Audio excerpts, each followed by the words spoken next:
ನಮಸ್ಕಾರ ವೀಕ್ಷಕರೇ, ಕೇವಲ ಒಂದು ಬಿಳಿ ಹಾಳೆಯಿಂದ ಮತ್ತು ವೀಕ್ಷಕರೇ ಎರಡು ಲವಂಗದ ವೀಕ್ಷಕರೇ ಲಕ್ಷ್ಮೀ ವಶಂ ಅಂದರೆ ವೀಕ್ಷಕರೇ ಸ್ತ್ರೀ ಅಲ್ಲ, ಲಕ್ಷ್ಮಿ ಅಂದರೆ ಹಣ ವೀಕ್ಷಕರೇ.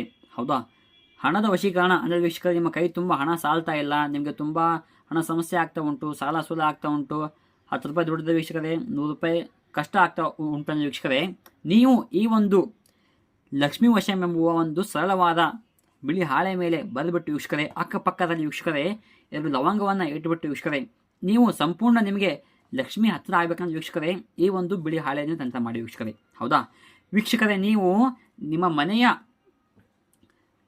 ಮನೆಯ ದೇವರ ಗುಡಿಯಲ್ಲಿ ವೀಕ್ಷಕರೇ ಈ ಒಂದು ತಂತ್ರವನ್ನು ಮಾಡಿ ವೀಕ್ಷಕರೇ.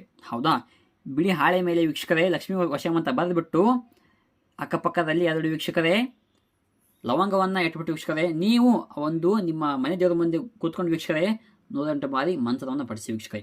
ಹೌದಾ, ಆ ಒಂದು ಲಕ್ಷ್ಮಿ ಮೇಲೆ ವೀಕ್ಷಕರೇ. ಹೌದಾ, ಓಂ ನಮೋಂ ಅಷ್ಟಸಿದ್ಧಿ ವಶಂ, ಓಂ ನಮೋಂ ಲಕ್ಷ್ಮೀ ವಶೀಕರಣ ವಶಂ ಪಟ್ ಸ್ವಹ ಈ ಮಂತ್ರ ನೀವು 108 ಬಾರಿ ಪಠಿಸಿ ವೀಕ್ಷಕರೇ ನಿಮ್ಮ ಕೈ ತುಂಬ ಜೋಗ್ ತುಂಬ ಹಣವನ್ನು ಸಂಪೂರ್ಣವಾಗಿ ಪಡ್ಕೊಳ್ಳಿ ವೀಕ್ಷಕರೇ. ನಮಸ್ಕಾರ.